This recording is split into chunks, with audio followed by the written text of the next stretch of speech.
Bailey Hatchell was going to be late for his family's Christmas Eve dinner again. Stuck at work just like last Christmas, and the Christmas before that, and the Christmas before that. Hopefully the seventh time was the charm. The tired inventor sank into the conference room sofa at Ornemay's holographic ornaments like he'd been dropped into a life raft, his nerves frayed from 7 long years of pressing on a project that had to succeed or else. The prep session owner, Andrea Boutain, had scheduled before tech titan Townlee was to arrive via personal helicopter had been going on for hours. "We're almost there, Bailey," she said, trying to sound reassuring. She ran her company like a Wall Street alpha, but still insisting everyone call her Dree.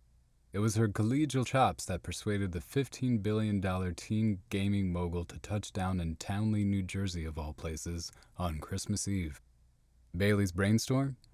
A Christmas-themed avatar able to interface with all observers in a room without screens or headset, hatched, believe it or not, from a Christmas ornament about the size of a golf ball. He watched out the window as the small town continued to dig itself out of the worst December storm in memory. Bailey could see a group of children catching fresh flakes on their tongues as they patched up last week's snowman, a painful reminder of all the frosties he never got to build with his kids because of his nonstop work schedule. "There'll be other snow days," said Dree. Bailey squinted past the old season's greeting sign with the broken-down T blowing against the traffic light inside. "But this is Christmas Eve snow. My wife says Townley always looks best in Christmas Eve snow." Dree gave him a sisterly pat on the back and he grunted. Bail knew this was as good as a Jersey town with no prospects other than his holographic brainchild could look on Christmas Eve. After all, the arrival of Townlee was the biggest thing to hit Townlee since the day Charles Dickens supposedly came through town. And that was 150 years ago, Bailey knowing more about that than your average Townleer, too. He had to keep on his toes. The town selectmen down below clearing the walkways also made up Ornemay's pesky crew of investors. They were headed by the dreaded Ned Gradich.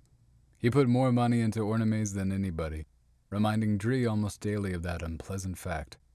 Owner of Gradich Real Estate and the town law office, Ned was the beast of the firm and Townley proper, where he squeezed every greedy enterprise he could into an LLC. They all knew Bailey as Bail, leveraging a fair amount of town capital and their 401ks ever since Dree lured the industrious inventor back to his hometown from a startup in New York City. Somewhere along the line, the local backers became not-so-silent stakeholders.